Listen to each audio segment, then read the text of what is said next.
بسم اللہ الرحمن الرحیم۔ ہم میں سے اکثر لوگ یہ سوچتے ہیں کہ درود شریف پڑھنا چاہیے یا استغفار کا ذکر زیادہ کرنا چاہیے۔ واضح رہے کہ استغفار اور درود شریف دونوں میں سے ہر ایک مستقل عبادت ہے اور دونوں میں سے ہر ایک کی کثرت بھی مطلوب ہے، یعنی دونوں کو کثرت کے ساتھ پڑھنا ضروری ہے۔ اس ویڈیو میں درود شریف اور استغفار کو پڑھنے کا سب سے افضل اور بہترین طریقہ بتائیں گے، جو بڑے بڑے اولیاء کرام اور صوفیاء کرام کا طریقہ ہے۔ دونوں میں سے ہر ایک کی فضیلت بہت سی آیات و حدیث میں وارد ہوئی ہیں۔ دونوں میں سے ہر ایک کی دوسرے پر فضیلت و موقع محل کے اعتبار سے ہے۔ مثلاً فرض نماز کے پڑھنے کے بعد استغفار پڑھنے کی فضیلت ہے، اس لیے اس موقع پر استغفار پڑھنا افضل ہے۔ اور جمعہ کے دن کثرت سے درود شریف پڑھنے کی فضیلت ہے، اس لیے جمعہ کے دن کثرت سے درود شریف پڑھنا افضل ہے۔ البتہ عام حالات میں درود شریف زیادہ پڑھنے کی نسبتاً زیادہ فضیلت وارد ہے، لیکن اس کا یہ مطلب ہرگز نہیں کہ استغفار اور دوسرے اذکار بالکل ترک کر دیے جائیں۔ کم از کم دن میں استغفار کی ایک تسبیح کا اہتمام ضروری ہونا چاہیے۔ اگر کوئی شخص اپنے نفلی اوراد اور اذکار کا مکمل وقت درود شریف کو دیتا ہے تو اس کی وجہ سے دیگر اذکار کے لیے وقت نہیں ملتا، تو اس کا یہ عمل دوسرے اذکار سے بھی کفایت کرے گا، جیسا کہ حضرت ابی بن کعب رضی اللہ تعالیٰ عنہ کی روایت میں منقول ہے۔ صحیح حدیث میں بیان ہے، جس کا ترجمہ کچھ یوں ہے۔ حضرت ابی بن کعب رضی اللہ تعالیٰ عنہ کہتے ہیں کہ میں نے رسول کریم صلی اللہ علیہ وآلہ وسلم سے عرض کیا، اے اللہ کے رسول صلی اللہ علیہ وآلہ وسلم، میں آپ پر کثرت سے درود بھیجتا ہوں، اپنی دعا میں کتنا وقت درود کے لیے خاص کروں؟ تو آپ صلی اللہ علیہ وآلہ وسلم نے فرمایا، جتنا تم چاہو۔ کہتے ہیں کہ میں نے عرض کیا، کیا 1/4 صحیح ہے؟ آپ صلی اللہ علیہ وآلہ وسلم نے فرمایا، جتنا تم چاہو، لیکن اگر اس سے زیادہ کرو تو تمہارے لیے اور اچھا ہے۔ میں نے عرض کیا، نصف وقت مقرر کر لوں؟ آپ صلی اللہ علیہ وآلہ وسلم نے فرمایا، جتنا تم چاہو، لیکن اس سے زیادہ کرو تو تمہارے لیے اور اچھا ہے۔ میں نے عرض کیا، 2/3 وقت مقرر کر دوں؟ آپ صلی اللہ علیہ وآلہ وسلم نے فرمایا، جتنا تم چاہو، لیکن اس سے زیادہ کرو تو تمہارے لیے بہتر ہے۔ میں نے عرض کیا، میں اپنی ساری دعا کا وقت درود کے لیے وقف کرتا ہوں۔ تو اس پر آپ صلی اللہ علیہ وآلہ وسلم نے فرمایا، یہ تیرے سارے دکھوں اور غموں کے لیے کافی ہوگا اور تیرے گناہوں کی بخشش کا باعث ہوگا۔ سبحان اللہ۔ قرآن کریم میں سورہ احزاب میں ہے، بے شک اللہ تعالیٰ اور اس کے فرشتے رحمت بھیجتے ہیں ان پیغمبر پر، اے ایمان والو، تم بھی آپ پر رحمت بھیجا کرو اور خوب سلام بھیجا کرو۔ اس طرح سورہ نوح میں ارشاد باری تعالیٰ ہے، اور میں نے کہا کہ تم اپنے پروردگار سے گناہ بخشواؤ، بے شک وہ بڑا بخشنے والا ہے، کثرت سے تم پر بارش بھیجے گا اور تمہارے مال و اولاد میں ترقی دے گا اور تمہارے لیے باغ لگا دے گا اور تمہارے لیے نہریں بھی بہا دے گا۔ محترم ناظرین، صحیح مسلم میں حدیث ہے اور اس کا ترجمہ کچھ یوں ہے۔ حضرت ثوبان رضی اللہ تعالیٰ عنہ سے مروی ہے، وہ فرماتے ہیں کہ رسول اللہ صلی اللہ علیہ وآلہ وسلم جب نماز سے فارغ ہوتے تو 3 مرتبہ استغفار کرتے اور یہ دعا پڑھتے، اللہم انت السلام ومنک السلام تبارک ذو الجلال والاکرام۔ ولید نامی راوی نے اپنے استاذ امام اوزاعی سے پوچھا کہ آپ صلی اللہ علیہ وآلہ وسلم استغفار کیسے کرتے تھے؟ تو امام اوزاعی نے کہا کہ آپ استغفر اللہ پڑھتے تھے۔ کتاب العلم میں حدیث ہے جس کا ترجمہ اس طرح ہے، آپ صلی اللہ علیہ وآلہ وسلم نے فرمایا، اے لوگو، اللہ کے سامنے توبہ کرو، بے شک میں بھی دن میں 100 مرتبہ توبہ کرتا ہوں۔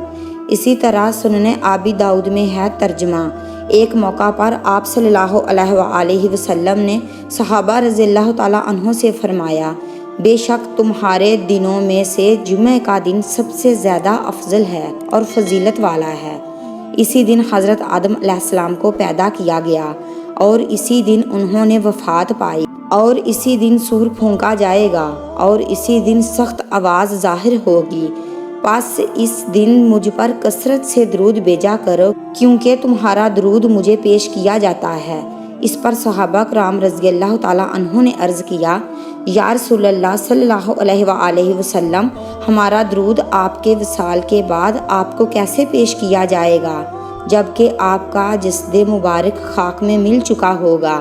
تو آپ صلی اللہ علیہ وآلہ وسلم نے فرمایا، بے شک اللہ عز و جل نے زمین پر انبیاء کرام کے جسموں کو کھانا یا کسی بھی قسم کا نقصان پہنچانا حرام کر دیا ہے۔ ترمذی شریف میں حدیث ہے جس کا ترجمہ کچھ یوں ہے، اور حضرت عبداللہ ابن مسعود رضی اللہ تعالیٰ عنہ سے راوی ہے کہ رحمت عالم صلی اللہ علیہ وآلہ وسلم نے فرمایا، قیامت کے دن لوگوں میں سب سے زیادہ مجھ پر قریب وہ لوگ ہوں گے جو مجھ پر کثرت سے درود پڑھتے ہوں گے، جبکہ سنن ابن ماجہ میں ہے، قیامت کے روز جو شخص اپنے نامہ اعمال میں استغفار کی کثرت پائے اس کے لیے خوشخبری ہے۔ ناظرین کرام، علماء کرام یہ فرماتے ہیں کہ درود پاک ایسا اسم اعظم ہے کہ جس کا کوئی اسم اعظم مقابلہ نہیں کر سکتا۔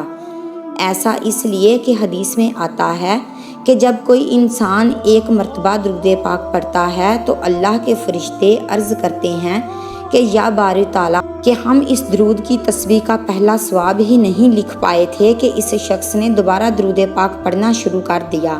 لہٰذا علماء کرام یہ کہتے ہیں کہ درود کی تسبیح جتنی زیادہ سے زیادہ ہو سکے کرنی چاہیے، لیکن جان لیجئے کہ استغفار کی فضیلت بھی اپنی جگہ پر نہایت ہی مسلمہ ہے اور استغفار کی بھی اہمیت بہت ہی زیادہ ہے۔ ایک شخص امام صاحب کے پاس گیا اور کہنے لگا کہ حضرت، میں بہت ہی زیادہ گناہ گار ہوں، اولاد نہیں ہو رہی، رزق کے حوالے سے پریشان ہوں اور غرض یہ کہ میں ہر قسم کی پریشانی میں گرفتار ہوں، جس کام میں بھی ہاتھ ڈالتا ہوں نقصان ہی اٹھاتا ہوں۔ جب اس شخص نے اپنی تمام پریشانیاں امام صاحب کو بیان کر دیں تو امام صاحب نے اسے صرف ایک ہی جملہ ارشاد فرمایا کہ استغفار کیا کرو، استغفار کیا کرو اور ہر وقت استغفار کیا کرو۔ یعنی جب انسان اللہ سے توبہ استغفار کرتا ہے اور اپنے گناہوں کی معافی مانگتا ہے اور پھر اس کے بعد نبی کریم صلی اللہ علیہ وآلہ وسلم پر اور آپ صلی اللہ علیہ وسلم کی آل پاک پر درود کے نذرانے پیش کرتا ہے تو کوئی انسان اس عمل کے اجر و ثواب کا اندازہ ہی نہیں لگا سکتا کہ پروردگار عالم ایسے انسان کے نامہ اعمال میں کس قدر اجر و ثواب لکھ دیتا ہے۔ اس لیے کہ انسان کتنا ہی زیادہ گناہ گار کیوں نہ ہو، لیکن جب خلوص نیت کے ساتھ پروردگار عالم کے سامنے کے دل سے توبہ کرتا ہے تو جب اس کی توبہ قبول ہو جاتی ہے تو وہ گناہوں سے ایسے پاک اور صاف ہو جاتا ہے کہ جیسے وہ ابھی اس دنیا میں آیا ہے۔ لہٰذا علماء دین اور بزرگان دین فرماتے ہیں کہ ان دو تسبیحات کو اپنی زندگیوں کا معمول بنا لیں۔ زیادہ سے زیادہ استغفار کرنے کے بعد درود پاک کی تلاوت کریں، یعنی استغفر اللہ ربی من کل ذنب واتوب الیہ، اور جان لیجئے کہ یہ کلمات اگر آپ کی زبان پر جاری رہتے ہیں تو پروردگار آپ کی زبان میں یہ تاثیر پیدا کر دے گا کہ آپ کی زبان سے جو بھی دعا نکلے گی وہ پوری ہو جائے گی انشاءاللہ۔ آپ ہاتھ اٹھائیں گے تو اللہ پاک آپ کے ہاتھوں کو خالی نہیں لوٹائیں گے۔ اس کے ساتھ ہی ساتھ یاد رکھیں کہ جمعہ کے روز زیادہ سے زیادہ درود پاک کو اپنی زبان پر جاری رکھنے کی کوشش کریں۔ سب سے مختصر درود یہ ہے، صلی اللہ علی محمد، جبکہ درود خضری نہایت ہی فضیلت اور برکات والا درود ہے، صلی اللہ علی حبیبہ محمد و آلہ وسلم۔ لیکن اگر آپ درود ابراہیمی پڑھنے کا اپنا معمول بنا لیتے ہیں تو کیا ہی کہنے، سبحان اللہ۔ اللہ رب العالمین سے دعا ہے کہ نیکی کی بات کو سننے، سمجھنے اور اس پر عمل کرنے کی طاقت و توفیق مرحمت فرمائے، میرا سنانا اور آپ کا سننا قبول و منظور فرمائے، آمین یا رب العالمین۔ محترم ناظرین، درخواست ہے کہ اگر آپ کو میری آج کی یہ ویڈیو پسند آئی ہو تو میرے چینل کو سبسکرائب کر دیں، ویڈیو کو زیادہ سے زیادہ لائک اور شیئر کریں۔ جزاک اللہ خیر کثیرا۔